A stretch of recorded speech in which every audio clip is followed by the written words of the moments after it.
Assalamualaikum warahmatullahi wabarakatuh. Ya, Bapak, Ibu, pemirsa di rumah, jumpa lagi dalam channel Reds Organic Official. Channel ini secara berkala mengupload info-info terbaru perkembangan dalam dunia percacingan. Bapak Ibu, hari ini 15 Juli 2025, kita akan belajar bersama-sama bagaimana kita membuat tandon untuk bahan-bahan organik yang kita jadikan sebagai media dan pakan cacing sehari-hari. Sekaligus bagaimana kita mengantisipasi bau yang terjadi, karena kalau sudah bahan organik banyak dikumpulkan itu kan bisa terjadi bau. Nah, hari ini kita juga belajar bagaimana cara mengantisipasi bau yang terjadi ya. Nah, Bapak Ibu, pemirsa di rumah, saat ini kita ada di area kolam budidaya cacing RHC ya. Jadi nanti kita bisa langsung lihat ke lingkungan yang ada di sini. Kalau Bapak Ibu lihat di belakang kami, itu bapak-bapak kita itu lagi membuat ini kolam-kolam untuk ini apa itu proses produksi vermikompos ya.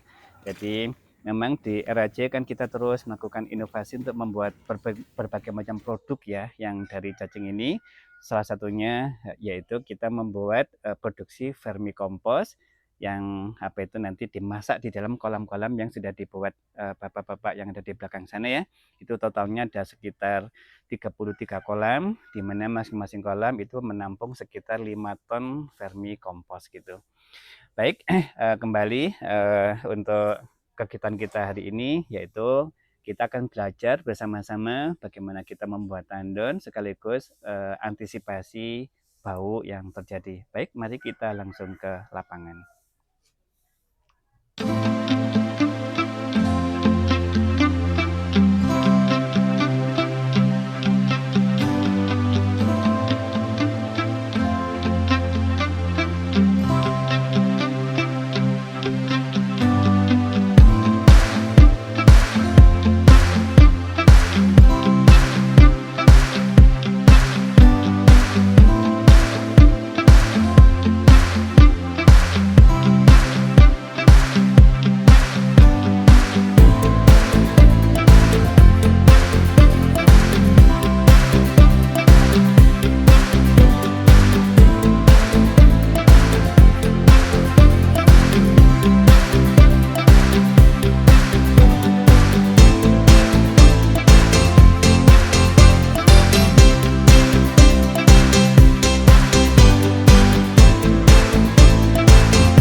Bapak Ibu, ini kolam tandon untuk bahan-bahan organik ya, yang kita jadikan sebagai media dan pakan cacing sehari-hari. Nah, ini kolam tandonnya cukup luas kolamnya, itu lebih kurang ukurannya 1 meter lebarnya ya, dikalikan 30 meter, sedangkan kedalamannya lebih kurang 1 meter ya. Memang di RAJ kita membuat tandon yang cukup banyak atau besar karena untuk kebutuhan kolam-kolam RAJ yang kolam-kolam cacing RAJ yang memang cukup banyak. Nah, Bapak Ibu, ini di bahan organik yang kita pakai ya. Kalau di sini memang kita banyak menggunakan limbah dari pabrik gula, yaitu blotong ya. Ini blotong.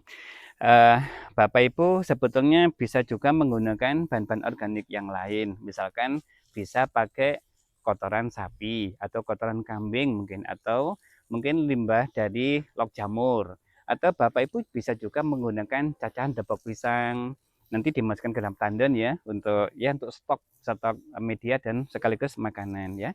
Nah, kalau sudah dikumpulkan di kolam tandon sebesar ini misalkan, itu biasanya bahan organik itu kan mengeluarkan bau, biasanya polusi bau terjadi. Nah, salah satu cara untuk mengantisipasi polusi bau, Bapak Ibu bisa menggunakan ini campuran ya. Kalau di sini kita menggunakan ini kokopit atau limbah dari sabut kelapa. Nah, nih limbah sabut kelapa, Bapak Ibu. Ini yang biasa kita pakai untuk ini campuran bahan organik yang kita gunakan. Apapun bahan organiknya silakan Bapak Ibu bisa gunakan. Nah, jangan lupa dicampur dengan kokopit seperti ini ya, limbah kokopit ini atau limbah serbuk ini serabut kelapa ya. Atau Bapak Ibu kalau kesulitan untuk mendapatkan kokopit seperti ini, Bapak Ibu bisa juga menggunakan serbuk kayu atau gerajan kayu ya untuk campurannya. Nah, kenapa kita kok menggunakan ini, menggunakan kokopit ya, serabut kelapa ini?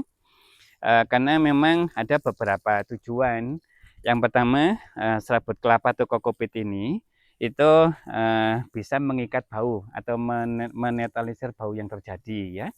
Yang kedua, media ini penting untuk gembur gitu. Jadi untuk membantu menjaga kegemburan. Jadi kalau kita misalkan hanya menggunakan kotoran sapi saja, itu media jadi gampang pemadat. Kalau media memadat itu nanti perkembangan cacing kurang optimal. Jadi perlu media campuran ya, tambahan campuran. Salah satunya ya itu menggunakan kokopit untuk menjaga ini kegemburan dari media yang kita gunakan di kolam-kolam cacing.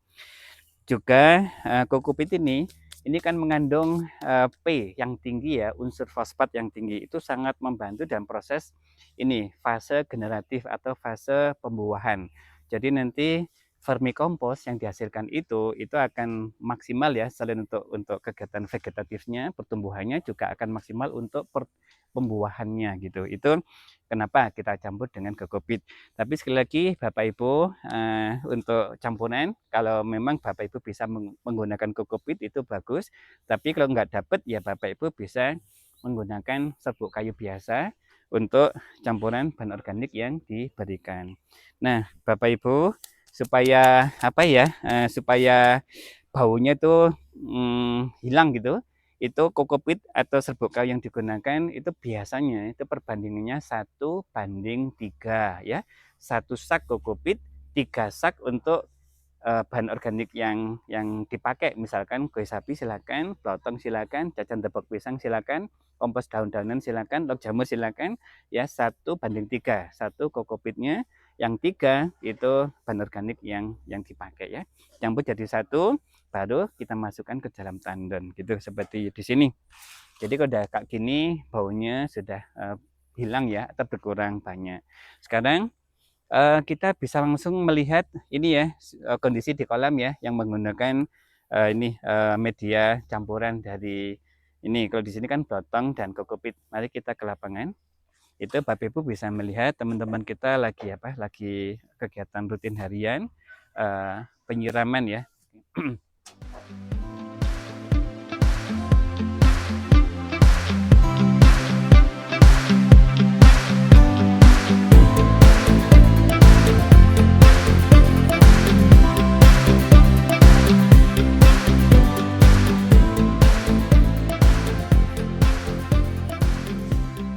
Bapak Ibu, ini di area kolam cacing kita ya, yang biasa menggunakan media campuran dari plotong dan kokopit ya.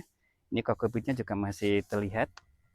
Nah, biasanya karena media gembur Bapak Ibu, biasanya ukuran cacingnya relatif ya, itu relatif besar-besar, relatif ya, karena memang gembur media.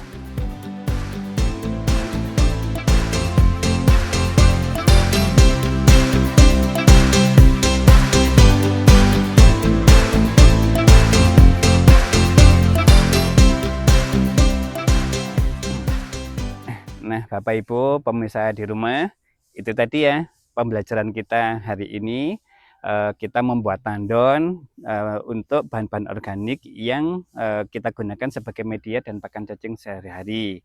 Ya, untuk mencegah terjadinya polusi bau itu bisa kita tambahkan kokopit gitu ya atau serbuk kayu dengan perbandingan Itu kalau yang di tempat kami 1:3, 1 kokopit 3 bahan organik yang kita gunakan. Kita campur, bisa langsung kita pakai, bisa juga kita simpan gitu ya. Mungkin itu pelajaran kita atau tema kita pada hari ini. Semoga bermanfaat. Terima kasih. Assalamualaikum warahmatullahi wabarakatuh.